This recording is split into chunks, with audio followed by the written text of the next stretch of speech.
Moments ago, the national anthem and the mental preparation for the game ahead.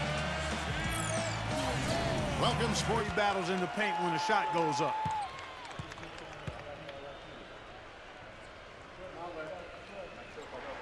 And so he hits both. Welcome to NBA basketball. I'm Damon Bruce. We've got you covered here on 2K Sports. It's Tuesday Hoops, and it's next. It's the away team going up against the home team. And now we send you out to Kevin Harlan and the rest of the In moments ago, the national anthem and the mental preparation for the game ahead. Welcome, sports fans. Thanks for joining us. With Steve Kerr and Clark Hill. This is Kevin Harlan. A quick check now at the starting lineups for both teams. And for the home team,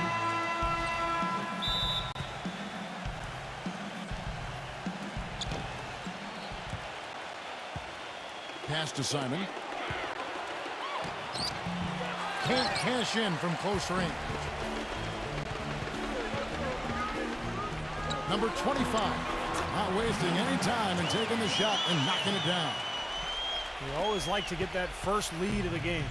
Yeah, you know, Steve, a good way to set the tone early on there. And the first shot of the night for him, no good. Well, that defense went from poor to no defense at all. Well, you don't see him miss that shot very often. When he's open like that, it's usually lights out. The visitors with the ball. 4-point game. And now Doris Burke has an update from the sidelines. Hey, Kevin, I had a chance to catch up with the visiting team's head coach. Coach said a main goal of theirs is to prevent easy looks from outside. He told me closing out hard on all their shooters is going to be a very big key in this one. If we can't bother their shooters, it's going to be an awfully long 4 quarters for us, gentlemen. We'll see how it turns out, guys. Thank you, Doris. Devising a strategy, Clark, to take away that 3-point shot. Yeah, I think it's an important part of your defensive game plan because teams nowadays are just too good to not defend them from behind the 3-point line.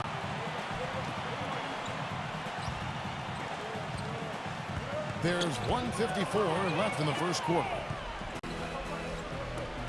Number 18, and he banks in the layup. You know, regardless of who starts the break, it seems like he's usually the one to finish it. And that's because of how well he attacks the rim on the dead run. Number 8. Foul call. Looked like the D didn't get there in time, and he'll shoot free throws. Well, most of all, I just love the work he puts in on the offensive glass. So many of his points come on putbacks just because of sheer hustle. And we can't forget to mention his rebounding now. When you watch him, just keep an eye on the way he battles in the paint when the shot goes up.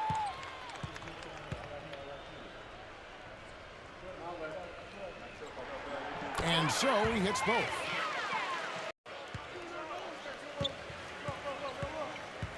There's the pass to Simon.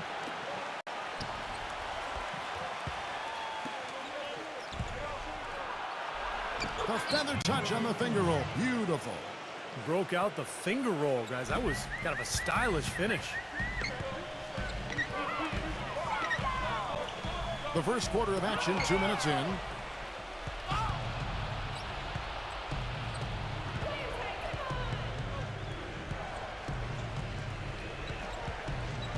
And they turn it over. Stepped in the line that time. Boy, that's embarrassing, guys. He's going to have a hard time living that one down later when they watch it on tape.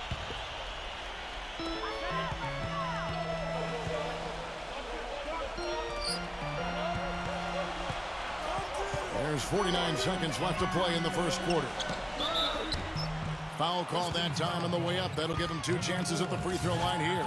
Great job. Taking it right at the defense. I like the aggressiveness. Yeah, he left him no choice but to foul there. And the first one at the line is good.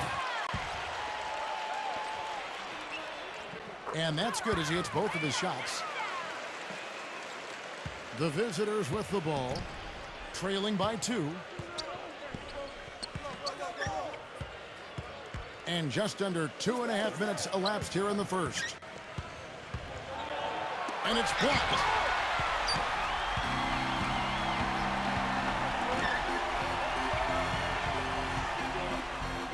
.23 seconds left to play in the first. That's good. gone 0 of 2 from deep here.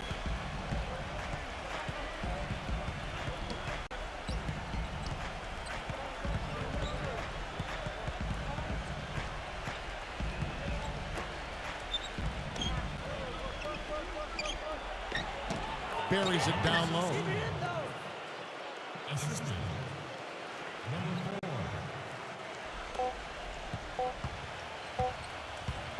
Number 31. And the release was before the button. Neither team able to build much of a lead up to this point as we start the second quarter. And guys, what's your take on the home team so far? I was impressed with their transition game, guys. They really got out and ran the lanes. Yeah, they did. I mean, no better way to get easy buckets than through fast breaks.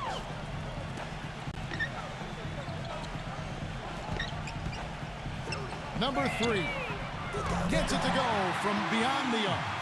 Now, they're not showing too much respect for him defensively, are they?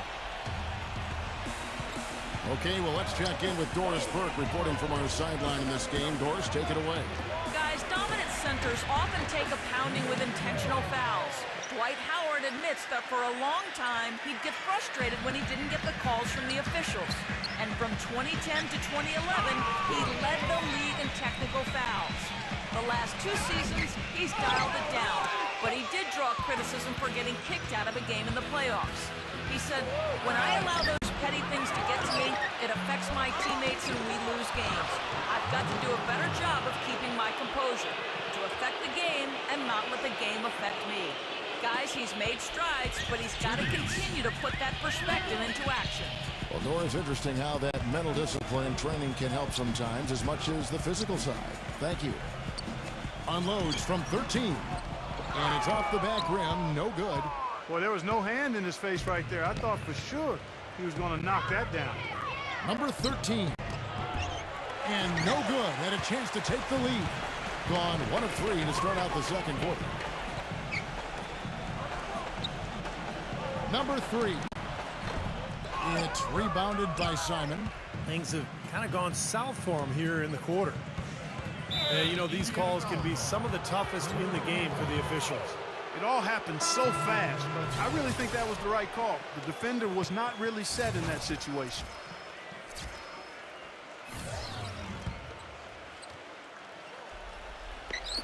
Home team on D.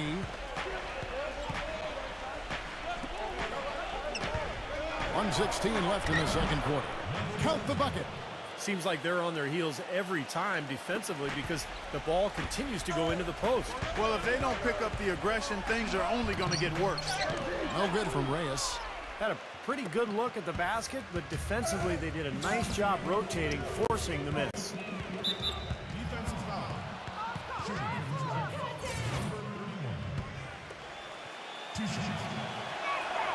And he can't get the first one.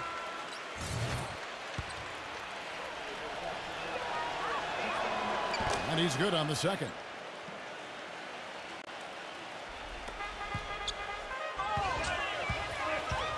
Number 42.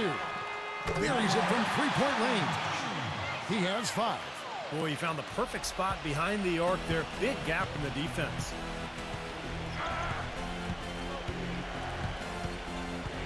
Number 31. There's the steal. And they're moving it up. Number 8. Can't get the double clutch layup to drop.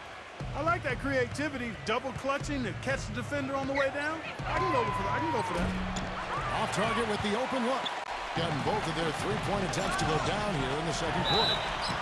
And 2 free throws coming up as he misses that one. Drawing the whistle and a lot of contact there. Yeah, the referee's all over that one. No doubt about it. Clearly a foul. Nothing to argue about there. He's gone 2 for 2 at the line so far. And the first one drops. Well, I think they've lost their aggressiveness a little bit. They're not getting fouled and going to the line. Well, you know, that's an excellent point you make there, Steve, but we got to be careful not to nitpick here. I mean, they do still have the lead, and that's an advantage they'd be wise to continue to press forward on. Probably should hold for one shot here. Clock is on their side. Yeah, no brainer. They can hold it for the last shot. Number 18. Can't hit from in close. From deep three-point range, No good trying to beat the buzzer. And we're through 2 here and a good one. The home team up 3. We'll see you after halftime for the beginning of the 3rd quarter. And now, brought to you by Sprint. It's halftime, and I'm Damon Bruce, ready to bring you our halftime show.